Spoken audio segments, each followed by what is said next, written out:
Ada seorang sahabat bertanya kepada Rasulullah, "Wahai Rasulullah, jika syalatku tidak khusyuk, apakah diterima?" dan jawaban Rasulullah pun membuat seluruh sahabat menangis. Pada suatu hari di dalam majelis Rasulullah, seorang sahabat duduk dengan wajah penuh kegelisahan.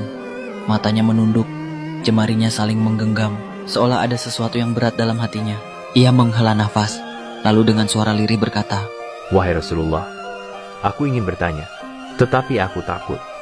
Mungkin pertanyaanku ini akan membuatku semakin malu di hadapan Allah."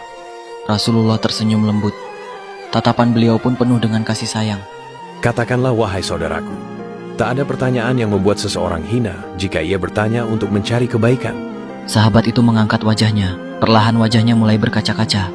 "Wahai Rasulullah, aku merasa syalatku sering tidak khusyuk. Kadang aku mengingat urusan dunia, kadang pikiranku melayang entah kemana. Aku takut syalatku tidak diterima oleh Allah. Apakah dengan syalat seperti itu, aku tetap mendapatkan pahala?" Seketika suasana menjadi hening. Para sahabat yang lain menunduk merasakan kegundahan yang sama. Mereka tahu betapa beratnya pertanyaan itu. Namun yang terjadi setelahnya benar-benar tak terduga.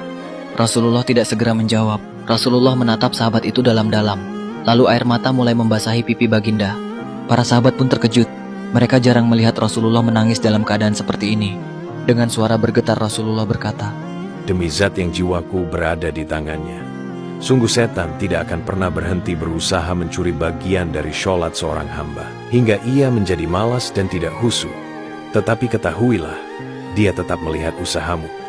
Baginda menarik nafas dalam, lalu melanjutkan, Wahai saudaraku, jika engkau meninggalkan sholat hanya karena takut tidak khusyuk, maka setan akan menang. Tetapi jika engkau tetap berusaha sholat meski dengan kehadiran pikiran yang terganggu, ketahuilah, setiap kali engkau berusaha kembali kepada Allah dalam sholatmu, saat itulah Allah menyambutmu.